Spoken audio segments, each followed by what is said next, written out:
Nunca olvidaré ese instante, aunque me queden pocos años por delante. Estaba detrás del ataúd de mi esposo, oculta entre cortinas pesadas y flores marchitas, cuando escuché la frase que desgarró lo poco que quedaba de mi corazón. Por fin ese viejo se murió. Ahora vamos a venderlo todo y repartir el dinero. La voz fue la de mi hijo mayor, tan clara, tan cruel, tan despojada de humanidad, que por un momento pensé que había imaginado aquellas palabras. Pero no, no era un delirio de mi mente cansada.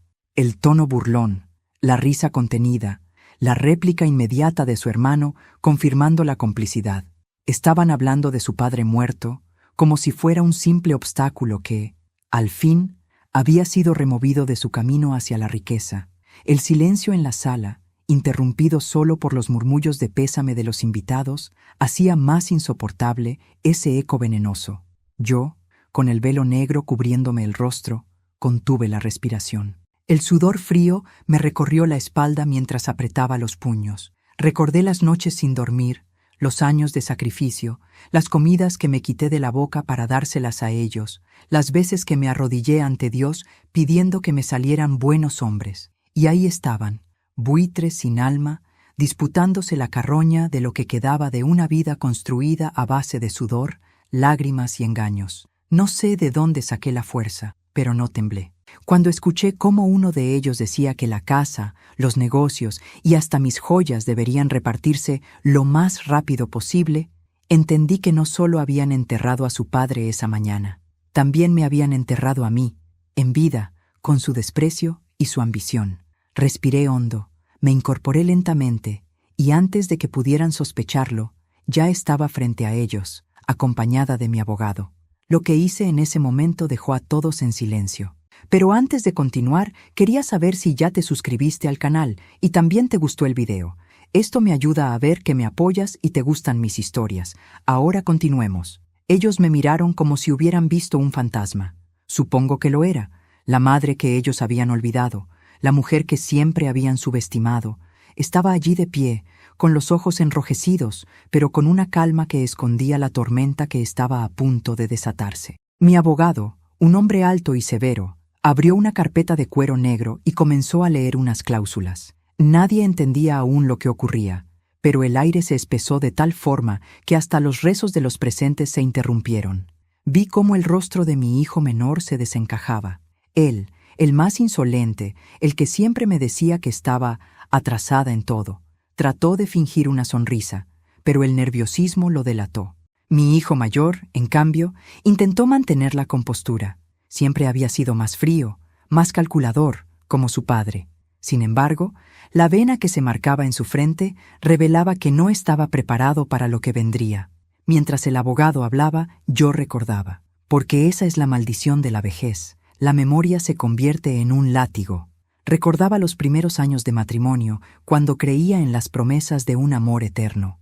Recordaba a mis pequeños corriendo por el jardín, abrazándome con esos bracitos tibios que parecían necesitarme más que al aire. Y me preguntaba, ¿en qué momento se quebró todo? ¿Cuándo dejaron de ser hijos y se convirtieron en verdugos disfrazados de familia? El murmullo entre los invitados fue creciendo. Nadie se atrevía a interrumpir, pero todos entendían que aquello no era un simple trámite legal. Aquello era una batalla. Una madre enfrentándose a los hijos que había traído al mundo, defendiendo con uñas y dientes lo poco que quedaba de dignidad. Y yo no estaba dispuesta a perder. Me acerqué despacio a mis hijos. Sentí cómo me temblaban las rodillas, pero el orgullo me sostuvo. Les hablé con un tono sereno, casi maternal, y esa serenidad los descolocó más que cualquier grito. Escuché cada palabra, dije, cada sílaba de esa podredumbre que llaman pensamientos. ¿Creyeron que yo no iba a enterarme? ¿Creyeron que podía pasar mi vida entera protegiéndolos para terminar convertida en la presa de sus ambiciones? Ellos guardaron silencio. Cobardes, siempre fuertes cuando creían que nadie los miraba, pero pequeños y miserables al ser expuestos. El abogado me pasó un documento, y sin titubear, lo sostuve en alto. Hoy no enterramos a un hombre, proseguí. Hoy entierran la máscara que ustedes mismos se pusieron. Y conmigo no contaban. Lo que siguió después marcaría el inicio de una guerra que ni ellos ni yo habíamos previsto. una guerra que me obligaría a revolver los cajones del pasado, a sacar a la luz secretos que dolían como cuchillas y, sobre todo, a mirarme al espejo sin miedo. El velorio se convirtió en tribunal. Las miradas ajenas eran cuchillos, los murmullos, sentencias. Nadie se movía, nadie respiraba con naturalidad. Allí, entre flores secas y lágrimas fingidas, comenzó la verdadera historia, la mía. La de una mujer que, después de toda una vida de silencios, decidió al fin hablar. Cuando esa noche me acosté, después del velorio, el cansancio no me dejó dormir. Cerraba los ojos y escuchaba una y otra vez las voces de mis hijos, como un eco que se me clavaba en las sienes. Por fin ese viejo se murió. Venderlo todo, repartir el dinero, palabras frías, filosas, capaces de atravesar cualquier recuerdo de ternura. Y sin embargo, lo primero que me vino a la mente no fue el odio, sino el pasado. Ese pasado que me construyó y me rompió a la vez. Conocí a mi esposo cuando apenas tenía 19 años. Yo era una muchacha humilde, criada entre privaciones, con una madre enferma y un padre alcohólico que rara vez regresaba a casa sobrio. Soñaba con una vida distinta, con un respiro, con un lugar donde la miseria no me persiguiera como sombra. Él apareció con sus trajes bien planchados, sus zapatos brillantes y esa sonrisa que prometía un mundo nuevo. Nunca olvidaré cómo me tomó de la mano en aquella fiesta del pueblo y me dijo que yo merecía más de lo que tenía. Yo, ingenua, le creí.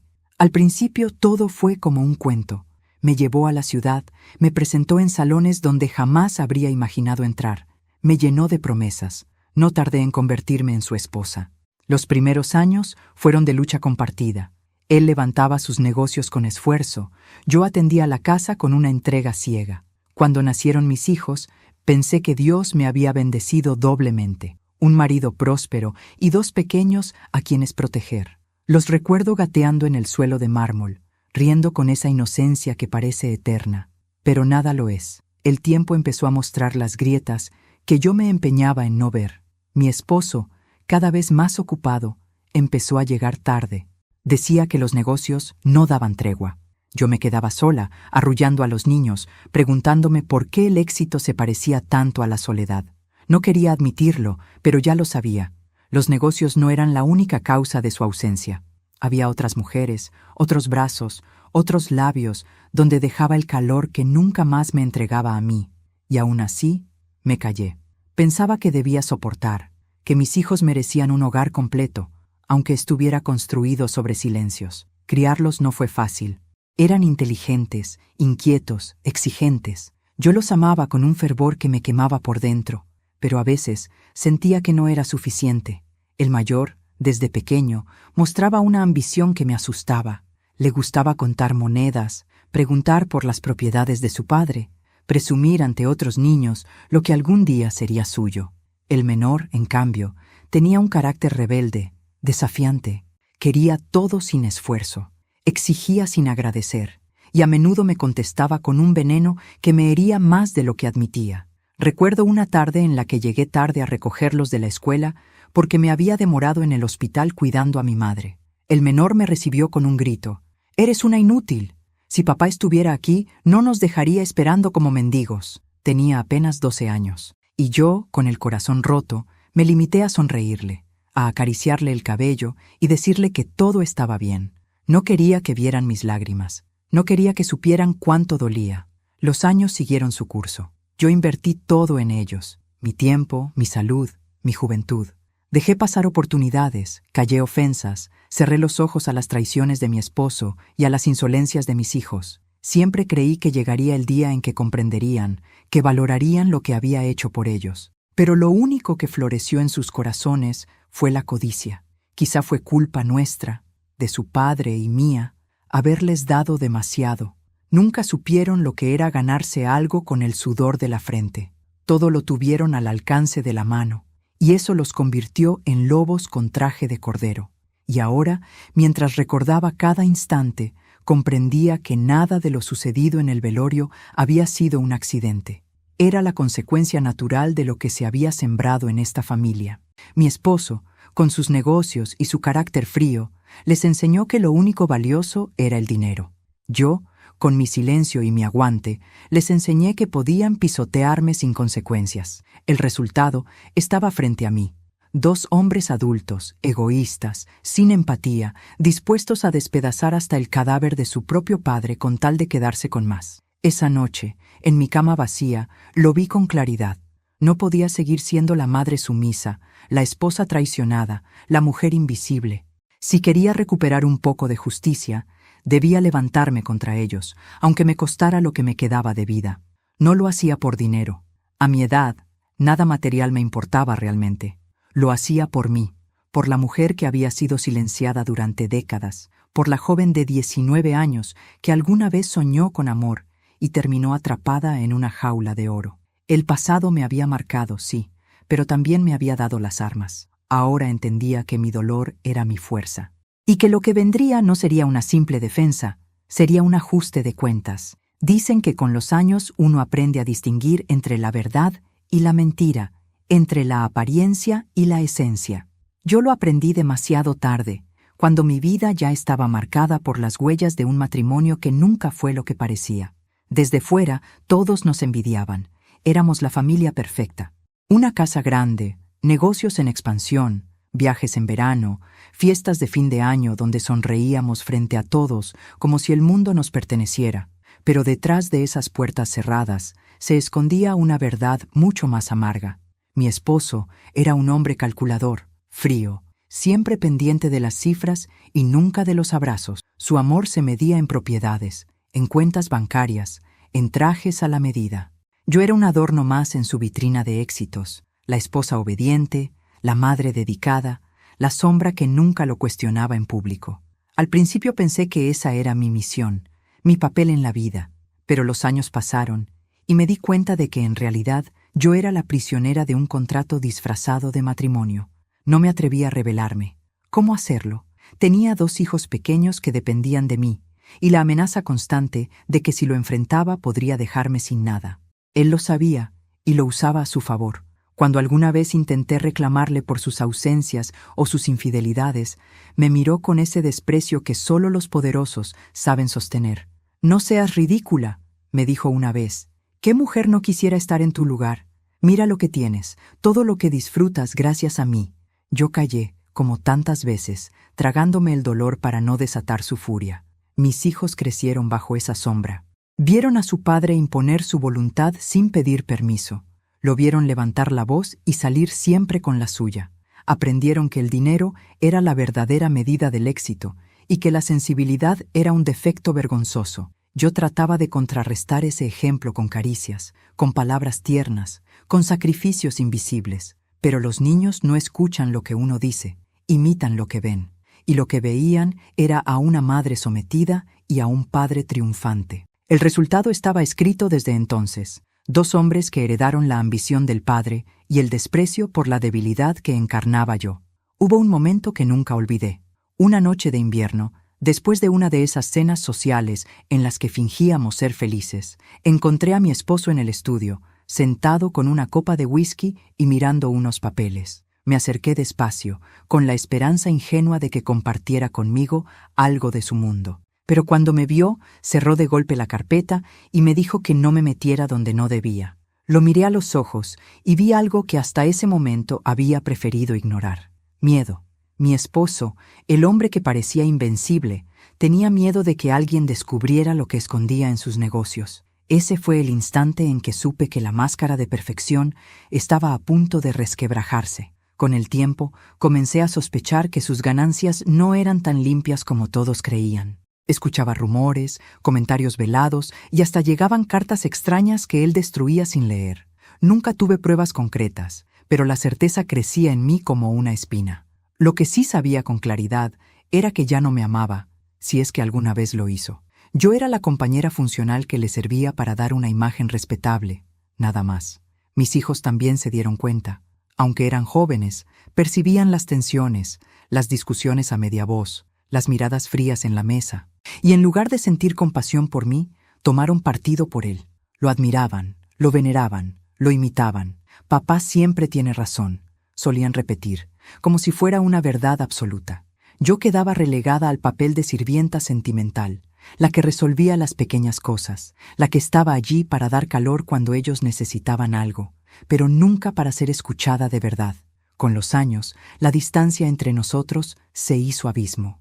Yo aprendí a fingir sonrisas en las fiestas, a vestirme de gala mientras por dentro me sentía rota.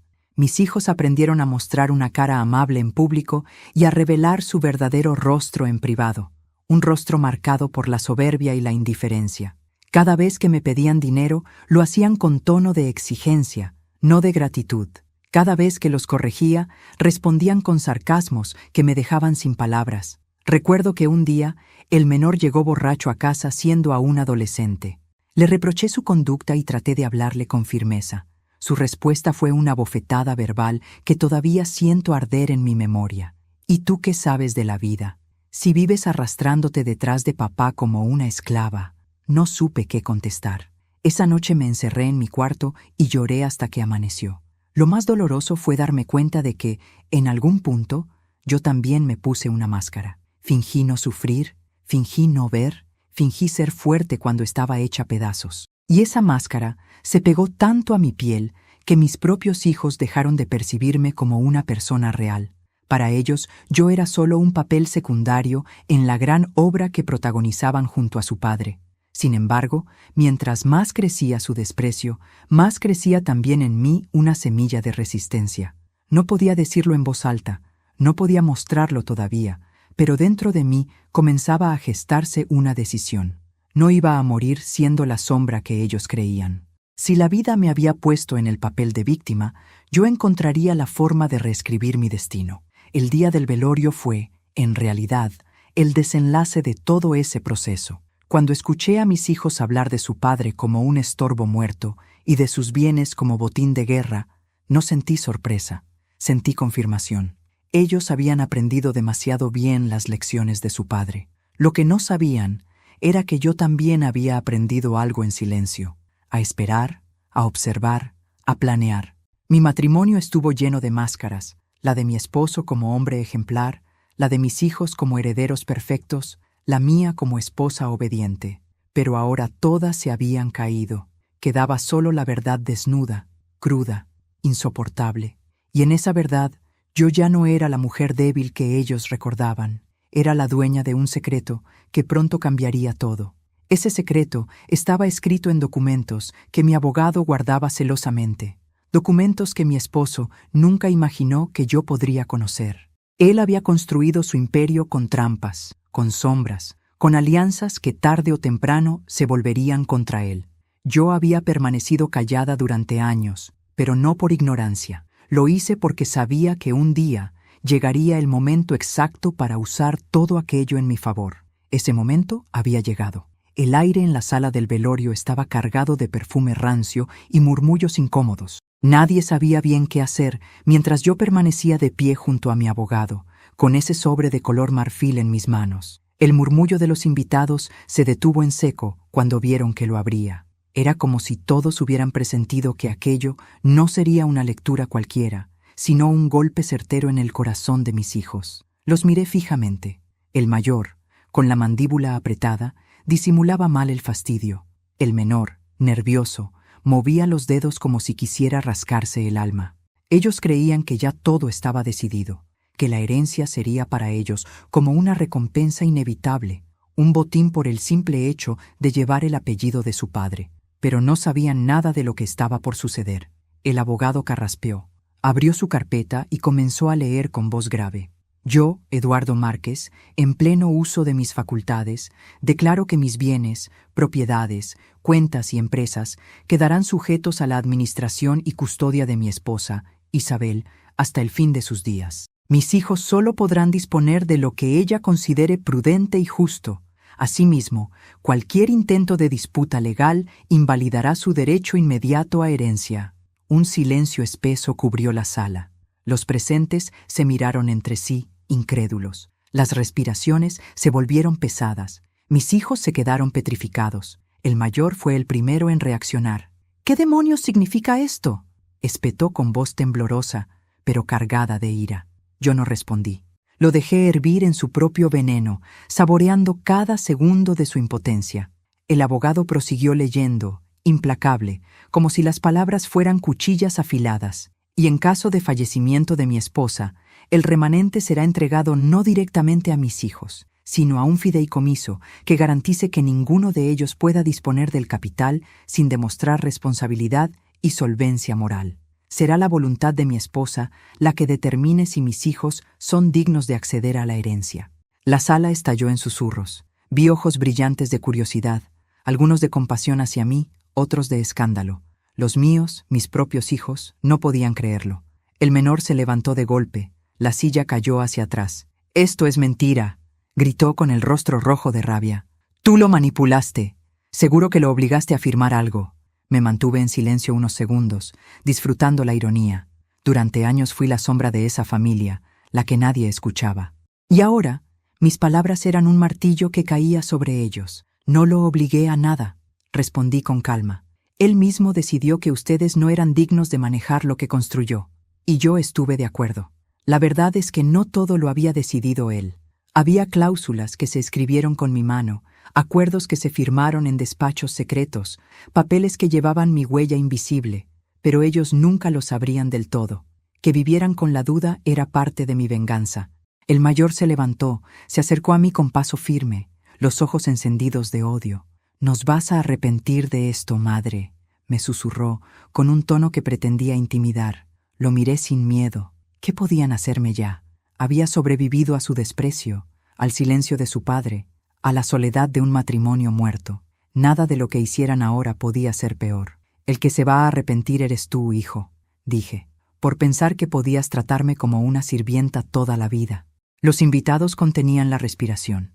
Aquella escena parecía sacada de una obra de teatro.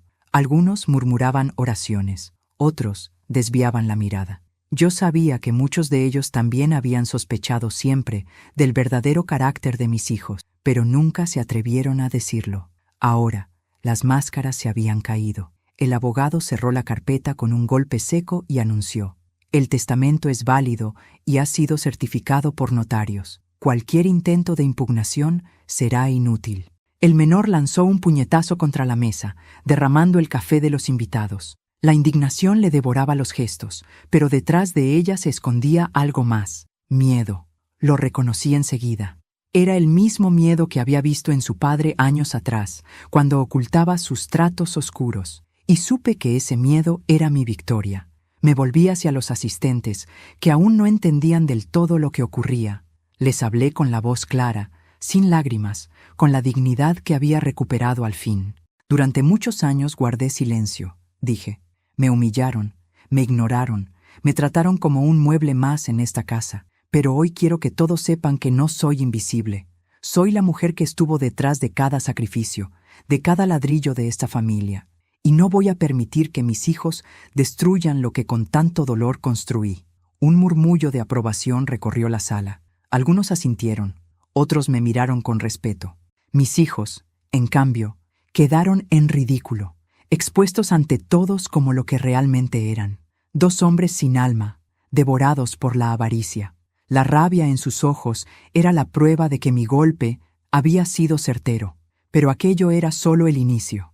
Yo sabía que no se quedarían quietos. Harían todo lo posible por recuperar lo que creían suyo, aunque tuvieran que pasar por encima de mí, y yo estaba lista para enfrentarlos. Esa noche, cuando la sala quedó vacía y solo quedaban las coronas de flores marchitas y el olor a cera derretida, me senté sola frente al ataúd de mi esposo. Lo miré en silencio, con sentimientos encontrados. Por un lado, había cumplido con protegerme, aunque fuera tarde. Por otro, yo conocía demasiado bien los secretos que él se llevó a la tumba. Sabía que había dejado tras de sí una herencia mucho más peligrosa que el dinero: la corrupción, la mentira, las deudas escondidas en cajones polvorientos. Y mis hijos, ciegos de codicia, aún no sabían nada de eso. Les aguardaba un golpe más fuerte, un desgarro que aún no podían imaginar, y yo sería quien lo desatara. Esa noche, después de la lectura del testamento, apenas pude dormir. No por miedo, ni siquiera por la amenaza latente en las miradas de mis hijos, sino por la avalancha de recuerdos que me perseguían. Cuando la memoria se abre como un río desbordado, no hay quien la contenga. Yo, recostada en mi cama vacía, sentí cómo regresaban a mí escenas antiguas, pequeñas dagas que nunca cicatrizaron del todo, y comprendí que cada gesto de mis hijos en el velorio, cada palabra envenenada, había sido el eco de un pasado de desprecios que, por mucho tiempo, me negué a ver. Recordé, por ejemplo, una tarde de verano. El mayor tendría unos 15 años y el menor apenas 13. Yo había pasado toda la mañana en la cocina, preparando un guiso especial con lo poco que me quedaba de energía después de cuidar a mi madre enferma. Quería que se sintieran amados, que recordaran que había un hogar cálido esperando por ellos. Pero cuando se sentaron a la mesa, apenas probaron la comida. El mayor empujó el plato con gesto de asco y murmuró: «La señora del servicio cocina mejor que tú». El menor se rió, burlándose, y añadió: «Por eso papá casi nunca come aquí, ¿no?».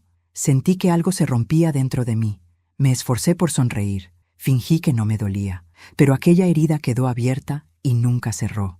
No fue un hecho aislado. La crueldad de mis hijos creció con los años como un árbol torcido que nadie corrigió. Cuando eran adolescentes, yo solía esperar despierta hasta que regresaran de sus fiestas. Pasaba las noches enteras en vela, mirando el reloj, rezando porque volvieran sanos y salvos. Y cuando finalmente entraban por la puerta, no me daban las gracias. Al contrario, me reclamaban: «Deja de vigilarme, no eres mi carcelera», me gritaba el menor, y el mayor, más frío, simplemente pasaba de largo sin mirarme, como si yo fuera parte del mobiliario de la casa. Hubo un día en particular que quedó grabado en mi memoria. Fue en el cumpleaños número 18 de mi hijo mayor. Habíamos organizado una fiesta elegante, invitados distinguidos, música en vivo. Yo, con la ilusión ingenua de toda madre, le preparé un álbum con fotos de su infancia, con cartas escritas a mano donde le contaba cuánto lo amaba y cuánto había soñado con verlo convertirse en un buen hombre. Cuando se lo entregué, frente a todos, él lo abrió apenas, lo hojeó con indiferencia y lo dejó sobre la mesa. Después, entre risas y copas, lo vi arrojarlo al cesto de basura como si fuera un papel inútil. Esa noche lloré en silencio, encerrada en mi habitación, sintiendo que mi amor había sido arrojado con él. Las heridas no eran solo ofensas verbales o gestos crueles, también fueron silencios, silencios largos, densos, que pesaban más que cualquier insulto. Pasaban semanas sin dirigirme la palabra, salvo para pedirme dinero o exigirme favores. Cuando intentaba acercarme, me respondían con monosílabos, con una indiferencia que me helaba el alma. A veces pensaba que hubiera preferido los gritos a esa frialdad, porque al menos los gritos me hacían sentir presente, aunque fuera como un enemigo.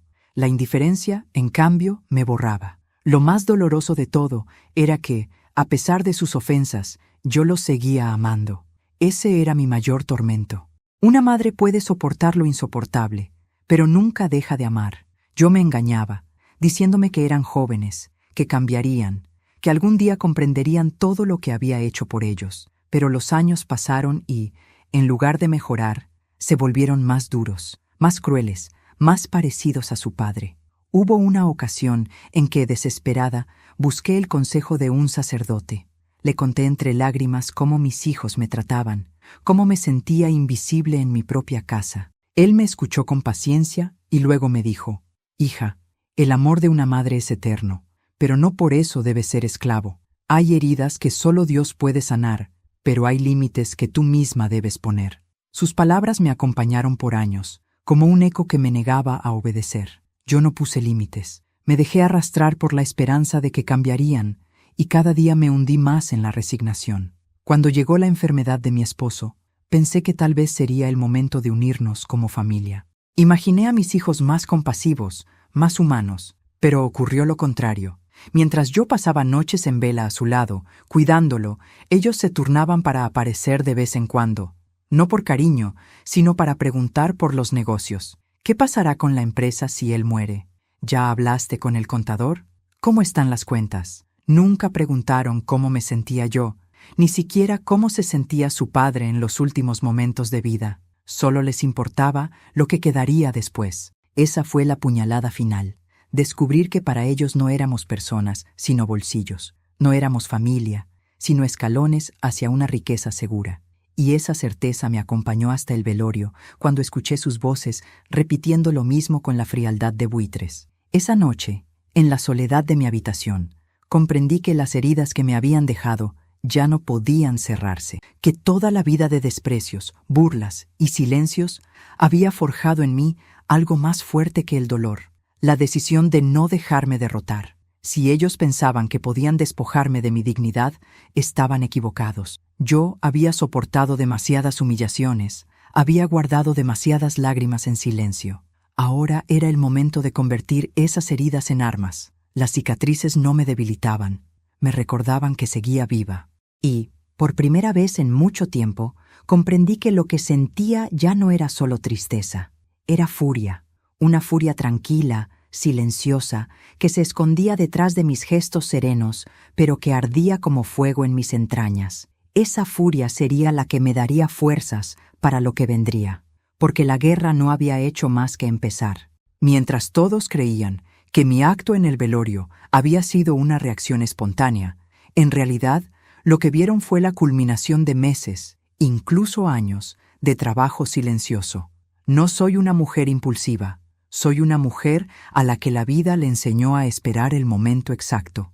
Y ese momento no surgió de la nada, lo fabriqué. Recuerdo la primera vez que le dije a mi abogado, con voz temblorosa pero decidida, que quería controlar lo que quedara de la fortuna familiar. Él me miró sorprendido, porque durante décadas yo había sido la imagen de la resignación. Pero había en mí algo que ya no podía ocultar, la certeza de que si no tomaba las riendas, ellos lo harían y me dejarían sin nada. Fue entonces cuando comenzamos a trazar un plan. No era venganza por venganza, era justicia en el único lenguaje que ellos entendían, el del poder y la ley.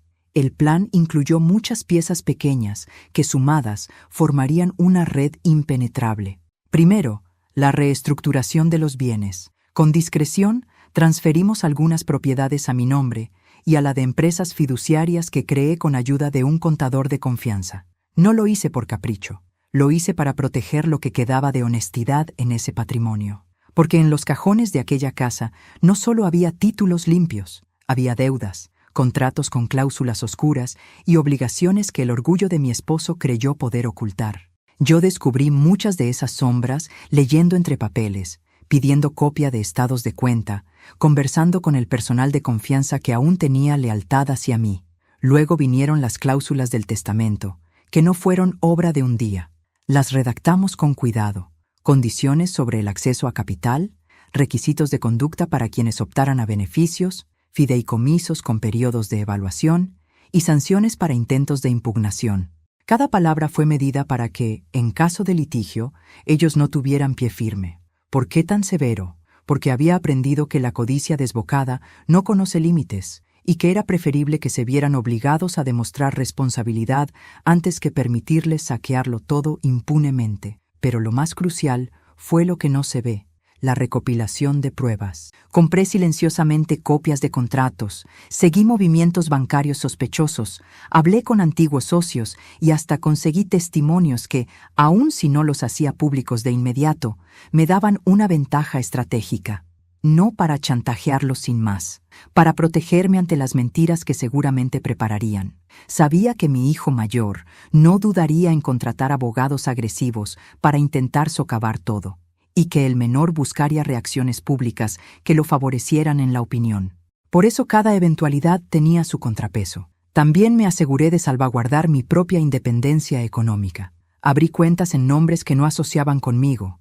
Invertí en activos líquidos que pudieran sostenerme si ellos intentaban ahogarme en juicios interminables. Aprendí a manejar números con el mismo esmero con que ellos manejaban trajes y corbatas. Fue humillante al principio admitir que tuve que aprender a ser astuta con lo que antes delegaba, pero la necesidad convierte a cualquiera en alumno voraz, y yo necesitaba aprender para no depender de sus grados de piedad.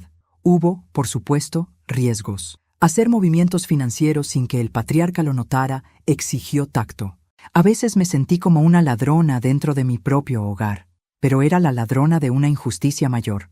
Robaba el futuro de la codicia para salvaguardar lo que aún tenía valor humano. Me reuní en cafés, en el despacho del abogado, incluso una vez en una capilla vacía a medianoche, donde firmé papeles temblando, con el crucifijo sobre mi pecho, preguntándome si estaba traicionando los principios que me enseñaron. Pero la traición mayor había sido la que ellos cometieron contra mí desde la infancia. Mi estrategia no fue solo legal o económica, fue también psicológica. Creé narrativas sutiles para descolocarlos. Comenté aquí y allá que tenía un archivo de correspondencia antigua.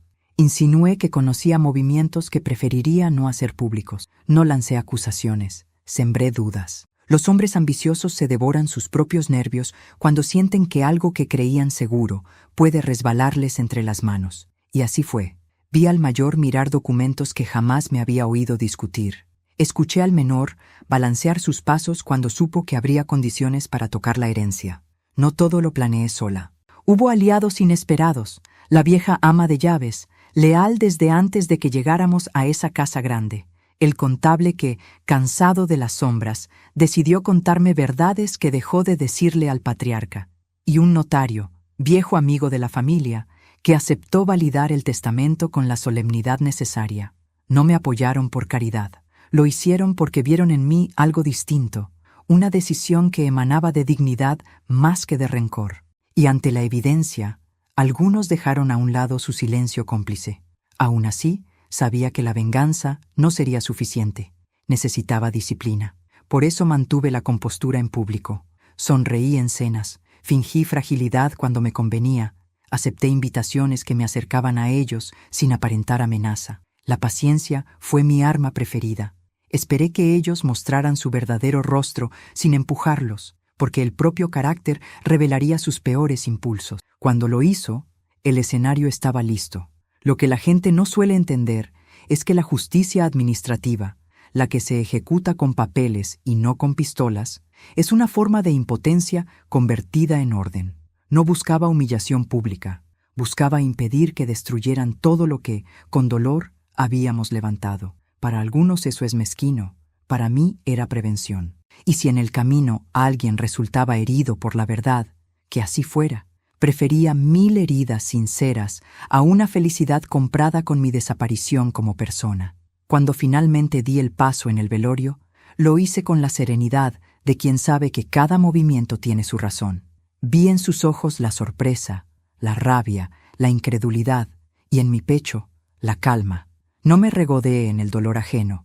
Me limité a constatar que el plan funcionaba. Más adelante, cuando las piezas legales comenzaran a encajar y los secretos del patriarca afloraran, ellos entenderían que no todo era lo que parecía, que tras el brillo de la fortuna había barro, y que yo había decidido no hundirme con él. Esa noche, mientras me iba a dormir, supe que me esperaba una tormenta.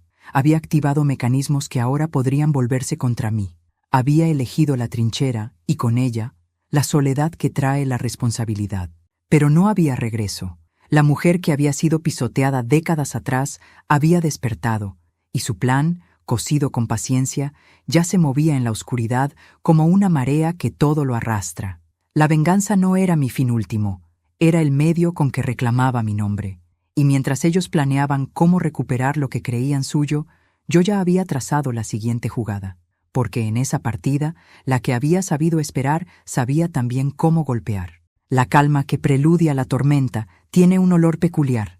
Es mezcla de cafés fríos, papeles ordenados y teléfonos que no dejan de sonar. Durante los días siguientes a la lectura del testamento, observé desde la distancia cómo las pequeñas ratas del mundo financiero comenzaban a husmear. Abogados llegaron con caras pomposas, contables se reunieron a media voz, y poco a poco, el pizarrón donde ellos habían dibujado certezas comenzó a llenarse de signos de interrogación. Fue delicioso y al mismo tiempo inevitable, porque la justicia, esa que yo había engendrado con campo legal, no perdona la improvisación. El primer golpe para los muchachos no fue emocional, fue económico y público. Las empresas que mi esposo había manejado con mano de hierro empezaron a mostrar fisuras. Contratos con proveedores que creímos sólidos aparecieron cancelados. Socios que antes aplaudían a mi marido, buscando su propio beneficio, comenzaron a correrse de la pantalla cuando supieron que yo era quien controlaba las decisiones. Lo que habían pensado que sería un botín fácil se transformó en una telaraña de responsabilidad compartida que, en la práctica, se volvía contra ellos. El mayor fue el primero en sentir la presión real. Había asumido puestos de dirección en la compañía familiar sin tener conocimientos profundos y con la arrogancia de quien cree que el apellido salva cualquier incompetencia. Los bancos, al ver los cambios en los poderes de administración y las condiciones impuestas por el fideicomiso, comenzaron a pedir garantías que él no poseía.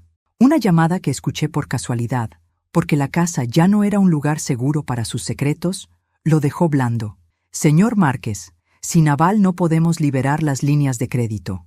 Sus manos, acostumbradas al gesto de firmar sin mirar, temblaron por primera vez. El menor, siempre más imprudente, intentó la vía pública. Hizo declaraciones a periodistas amigos, lanzó amenazas de demandas y denuncias mediáticas. Pensó que el escándalo borraría las cláusulas, que el ruido ocultaría la estrategia. Pero la prensa, ávida de titulares sensacionales, también es taimada. Cuando empezaron a aparecer los primeros indicios de negociaciones opacas en las que su padre había intervenido, las mismas voces que antes lo protegían se volvieron inquisidoras, y en las redes los comentarios que inicialmente lo defendían se tornaron en cuchillos afilados. El linchamiento moral comenzó con rumores y terminó con audios comprometidos filtrados por alguien que conocía los negocios desde dentro. Vi cómo poco a poco la confianza que creían eterna se deshilachaba. Empleados que antes los saludaban con sonrisas se negaban ahora a firmar documentación a su nombre. Proveedores exigían pagos adelantados. Abogados que habían cobrado generosas facturas les advertían cautelosos: esto será largo y costoso. Fue hermoso, en ese sentido. La caída no fue vertical. Fue un lento deslizamiento que los obligaba a mirar cada paso con cautela. Y cuando miraron hacia mí en busca de alguna rendija, vieron que no había concesiones fáciles. Hubo un episodio en particular que me complació sobremanera. El mayor, desesperado, intentó acceder a una caja fuerte en la que creía guardar documentos vitales. Fue a la sucursal bancaria, acompañado por 2 asesores, esperando que el nombre de su padre le abriera caminos. No contaba con una cláusula que habíamos previsto. Cualquier disposición debía pasar por la autorización de la administradora, es decir, yo, y esa autorización estaba sujeta a condiciones claras. El guardia lo recibió con educación, pero su negativa fue tajante. «Señor, las condiciones no están cumplidas». Verlo palidecer, intentar negociar con voz quebrada, suplicar por una excepción, todo eso me recordó quién había sido en verdad. La casa se extendió a otras arenas. Clientes que sospechaban irregularidades comenzaron a retirar contratos, demandas cruzadas, auditorías sorpresa, revisiones tributarias. Todo iba calando. Algunas veces me pregunté si había sido demasiado dura, si esa red que tejí era una jaula que terminaría por aprisionarnos a todos. Pero entonces recordaba sus caras de desprecio en el comedor de la casa, sus risas burlonas cuando yo contaba una historia, sus ojos que nunca buscaron los míos con ternura. Mi severidad no era crueldad gratuita, era defensa. Los hermanos, que antes se cohesionaban en la cobardía, ahora empezaron a chocar entre sí. La presión externa hizo aflorar las fisuras internas. El mayor acusó al menor de imprudente. El menor tachó al mayor de traidor por no haber protegido acuerdos. Discutían en pasillos, insultos que solían quedarse en privado, ahora salían en voz alta, con testigos. Se acusaban de malos manejos, de contratos firmados sin consultar, de gastos personales cargados a cuentas empresariales. Verlos enfrentarse fue un placer amargo. La ambición que los había unido se convertía en su mayor enemiga.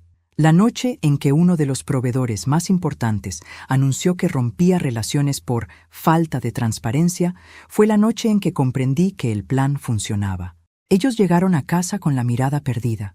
Intentaron fingir normalidad frente a invitados que se marchaban con preguntas y con la certeza de que su apoyatura se esfumaba. El sonido de la puerta al cerrarse fue un golpe seco que escuché como un clavo en la ataúd de la certeza que habían construido. Pero si había algo que apreciaba más que la caída de sus comodidades, era el modo en que los veía temblar al comprender que la reputación es un bien frágil. Habían confundido la apariencia con la sustancia y ahora la sustancia emergía, revelando deudas ocultas, contratos irregulares y proveedores resentidos. La exposición de esos archivos que yo conservaba como última carta, sería devastadora para ellos, no porque quisiera humillarlos, sino porque la verdad debía pagar el costo que ellos se negaron a pagar cuando hicieron daño. Ellos reaccionaron con furia, con demandas y amenazas, con intentos de desprestigio hacia mí. Contrataron bufetes caros, iniciaron procesos, amenazaron con revelar secretos familiares. Todo lo que hicieron me confirmó una vez más la naturaleza de su carácter. Pero también me demostró que el poder del plan no residía solo en la ley. Residía en la paciencia de quien espera que el otro se destruya con su propia mano. Mientras tanto, yo mantenía la compostura, firmaba documentos, atendía llamadas con voz tranquila y dejaba que la maquinaria jurídica siguiera su curso. Había noches en las que, sin embargo, me asaltaba una sombra de duda. ¿Había ido demasiado lejos? ¿Podía el castigo transformarse en ruina que me alcanzara también? Pero cada vez que esa duda me mordía, recordaba los platos rotos sobre la mesa del comedor, las humillaciones, los silencios. Esos recuerdos actuaban como anclas. La realidad les golpeaba con manos de hierro, implacable. Ellos, que habían imaginado que la fortuna era un derecho natural, empezaron a comprender que la riqueza exige responsabilidad, y cuando ésta falta, la caída es inexorable. Y en esa caída, yo ya no era la pobre mujer a la que se le podían arrebatar las sobras. Era la que había tomado la decisión de proteger lo esencial. La guerra había cambiado de escenario. Ya no se trataba de palabras en un velorio, sino de números, auditorías y contratos que demostraban que la superficie brillante de la familia escondía grietas profundas. Y en esa nueva arena, la paciencia y la ley trabajaban para mí, como aliados fieles. La caída de mis hijos ya era visible, pero lo que no esperaba era que en medio de su desesperación, uno de ellos, arrinconado por la presión, revelara un secreto capaz de derrumbar el recuerdo mismo de mi esposo. Un secreto que me golpeó más fuerte que cualquier desprecio de mis hijos, porque me mostró que había vivido décadas a ciegas. Fue el menor quien, en una de esas discusiones que parecían incendiar las paredes de la casa, estalló y dejó escapar lo que llevaba tiempo ocultando. Ocurrió una tarde gris, cuando las nubes cargadas presagiaban tormenta. El abogado había traído nuevas notificaciones, auditorías fiscales, demandas laborales, documentos que probaban que el imperio de mi marido no era tan sólido como todos habían creído. El mayor acusó al menor de ser el responsable por sus imprudencias públicas. El menor, acorralado, estalló. ¿Y qué querías que hiciera? Al menos yo no callé cuando papá nos obligaba a encubrirlo, gritó, con los ojos desorbitados. El silencio que cayó después fue tan brutal que sentí que me faltaba el aire. ¿Encubrirlo?, pregunté, apenas con voz. El menor se volvió hacia mí, como si de pronto se diera cuenta de lo que había dicho. Ya no podía retractarse. Sí, mamá, dijo con un temblor en los labios. Papá no era el héroe que creías. Nos hizo firmar papeles, mentir a contadores, encubrir transferencias. Y no solo eso, también tenía otra familia. La frase fue un disparo en mi pecho. Otra familia. No era solo infidelidad ocasional, era doble vida. Me sostuve de la mesa para no caer. El mayor trató de intervenir, de callarlo, pero ya era tarde. El menor continuó, con esa rabia ciega que lo caracterizaba. Nos llevaba a veces con él. Nos decía que si hablábamos, todo se acabaría.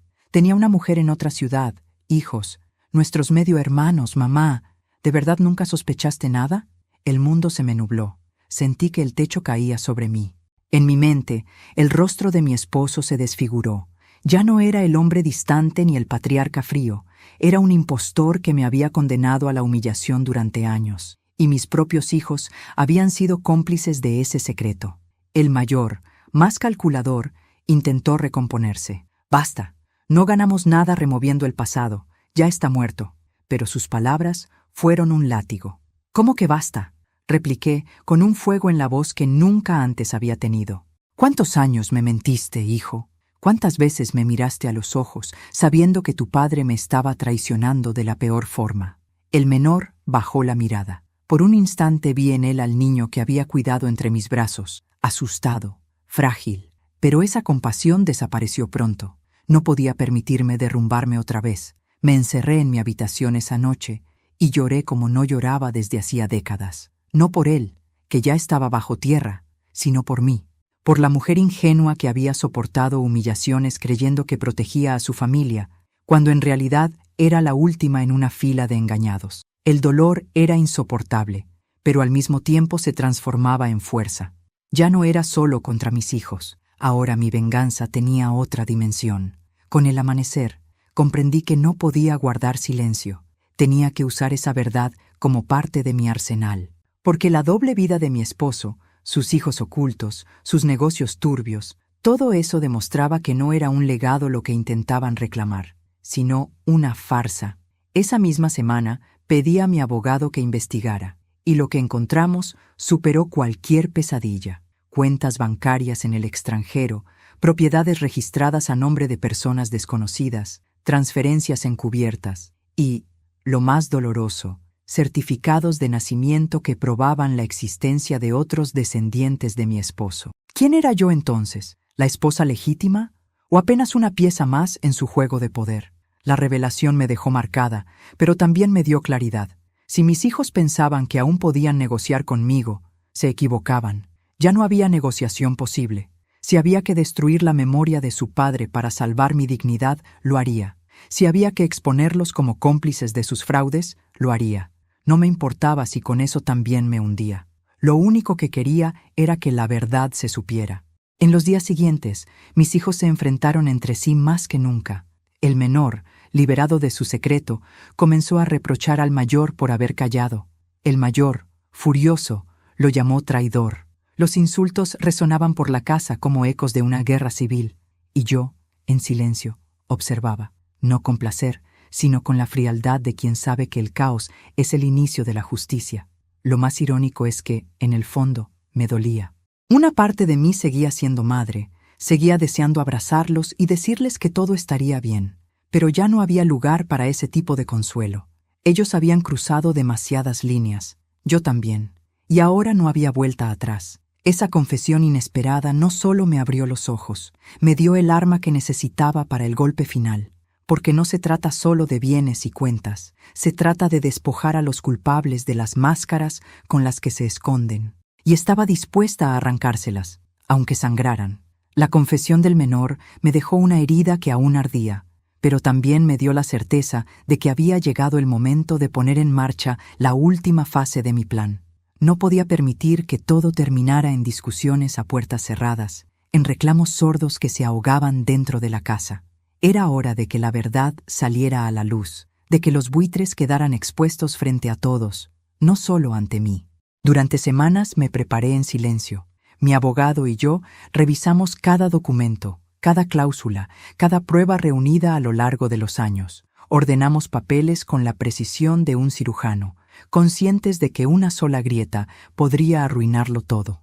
Yo no era abogada ni contadora, pero me volví experta en leer la letra pequeña. Cada línea, cada sello, cada firma era una pieza de la bomba que estaba por detonar.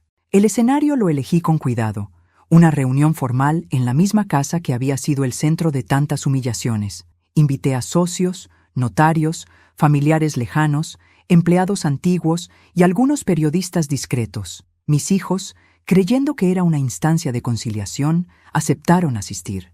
Venían vestidos con trajes impecables, seguros de que podían torcer mi voluntad con presiones, con amenazas veladas o con la fuerza de sus voces. Pobres ilusos. La reunión comenzó con tensión. Ellos llegaron tarde, como siempre, queriendo imponer su autoridad a través de la soberbia. El mayor se sentó frente a mí, con una mirada de desprecio que ya no me afectaba. El menor, más inquieto, tamborileaba con los dedos sobre la mesa. Yo, en cambio, permanecía serena. Tenía el poder de la verdad en mis manos. El abogado se levantó, desplegó los documentos y comenzó a hablar.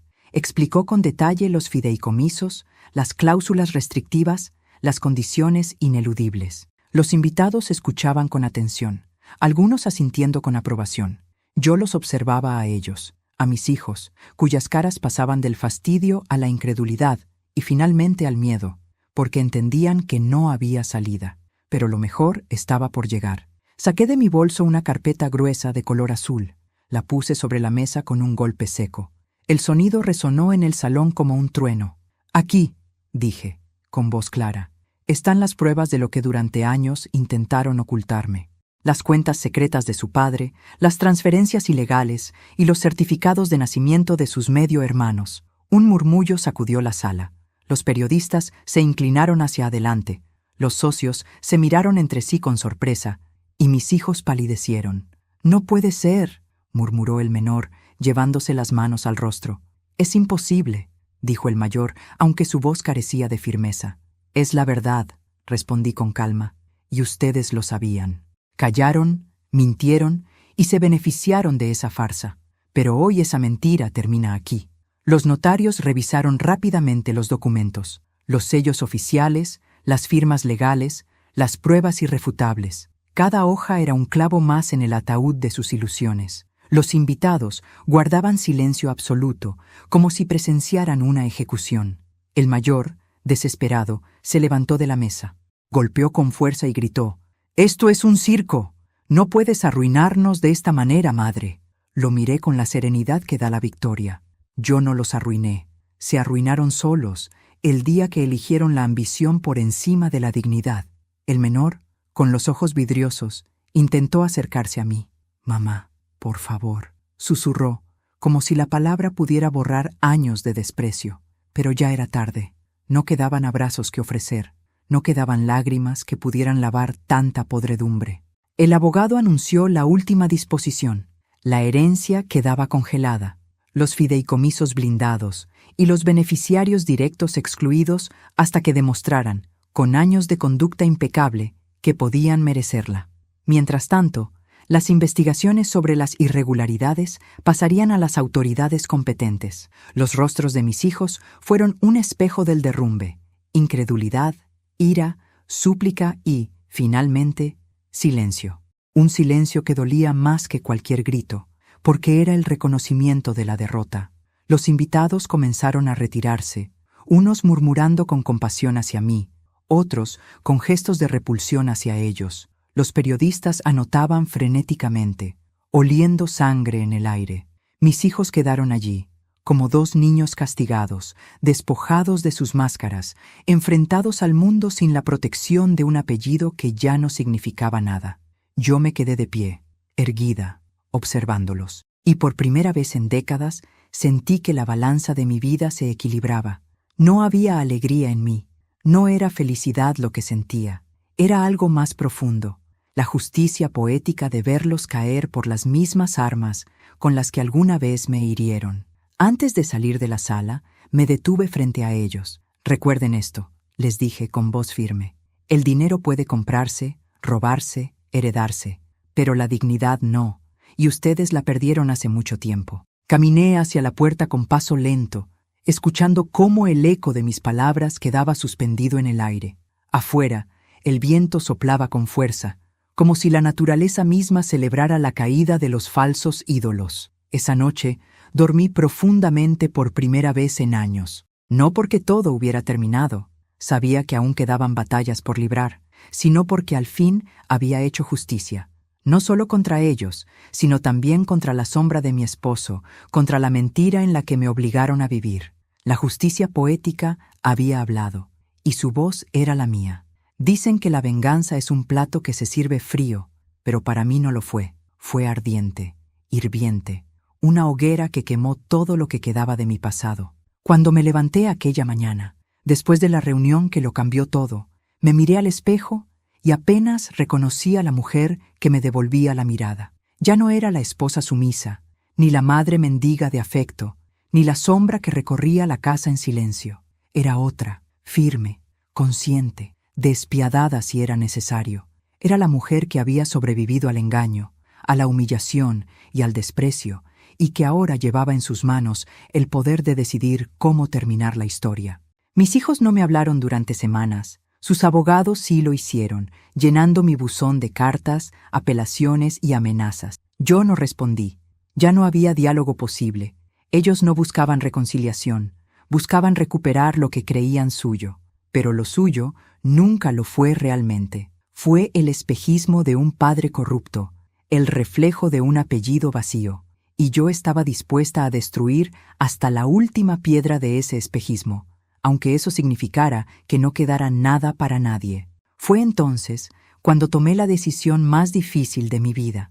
Convoqué a mi abogado y le di la orden de preparar la última disposición. destinar la totalidad de la herencia, no a mis hijos, sino a un fondo que apoyara a jóvenes huérfanos y mujeres víctimas de violencia, que todo aquel dinero manchado de engaños y silencios sirviera al menos para dar vida donde antes solo había traído podredumbre. Recuerdo el rostro de mi abogado, sorprendido, casi incrédulo. ¿Está segura?, preguntó. Sería cortar definitivamente cualquier posibilidad de reconciliación con sus hijos. No hay reconciliación donde nunca hubo amor, respondí sin titubear. Y ellos ya tuvieron su oportunidad. La desperdiciaron. La noticia cayó como una bomba. Los periódicos la publicaron en primera plana. Viuda de Márquez deshereda a sus hijos y dona la fortuna a Fundación Social. Las radios repitieron mi nombre una y otra vez. Las calles se llenaron de murmullos, algunos de admiración, otros de escándalo. Pero lo importante fue que mis hijos, al leerlo, entendieron que ya no quedaba nada para ellos. Ni un centavo, ni una propiedad, ni siquiera el derecho a seguir llevando el apellido como símbolo de poder. Los enfrenté por última vez en una sala de audiencias cuando intentaron impugnar la decisión. Llegaron con sus abogados, con carpetas llenas de argumentos y papeles. Yo llegué sola, vestida de negro, con el cabello recogido y la frente en alto. El juez leyó los documentos, revisó las pruebas y, tras largas horas, declaró válida mi disposición. La sentencia fue como un martillo que resonó en cada rincón de sus almas. El mayor me miró con odio. Sus labios temblaban, pero no dijo palabra. El menor, en cambio, no soportó. Se levantó y me gritó frente a todos: «¡Nos robaste la vida! ¡Eres una maldita vieja egoísta!». Lo escuché con calma, sin bajar la mirada. «No les robé nada», le respondí. «Yo les di la vida, y ustedes la desperdiciaron». Esa fue la última vez que los vi. Salieron de la sala como animales heridos, arrastrando su orgullo roto. Nunca más volvieron a buscarme. Y yo, aunque parte de mí sintió un vacío, también experimenté una paz que jamás había conocido, porque comprendí que la maternidad no es una cadena perpetua.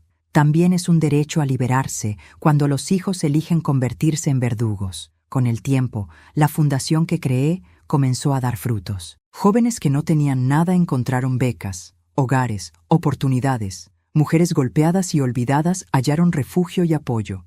Y cada vez que recibía una carta de agradecimiento, cada vez que veía un rostro iluminado por una segunda oportunidad, sentía que el sacrificio había valido la pena. Esa era mi verdadera herencia, mi legado. En las noches, sin embargo, aún conversaba en silencio con el fantasma de mi esposo. Lo odiaba por su traición, pero también lo desafiaba con mi victoria. «Al final, Eduardo», le decía en susurros, «no fueron tus negocios ni tus hijos los que prevalecieron. Fui yo, la mujer que callaste, la madre que despreciaron, la sombra que subestimaron. Yo fui la que ganó la última partida. La soledad seguía siendo mi compañera, pero ya no me pesaba. Era distinta. No era el abandono de una mujer olvidada, sino la elección de alguien que había recuperado su dignidad. Caminaba por la casa vacía y no me dolía el eco de las habitaciones. Ese eco ahora era mío, y en él resonaba mi historia, mi victoria. Un día, de pie frente al espejo, repetí en voz baja las palabras que sellaron mi destino. No se trata de cuánto amé, ni de cuánto me traicionaron. Se trata de que aprendí a no tener miedo. Esa fue mi verdadera venganza. No el dinero, no los bienes, no la ruina de mis hijos. Fue mirarme al espejo y por primera vez en 60 y tantos años reconocer a la mujer que siempre debí ser. Y si algún día alguien recuerda mi nombre, quiero que no lo asocien al de mi esposo ni al de mis hijos. Que digan simplemente: fue una mujer que se levantó del silencio y convirtió su dolor en justicia.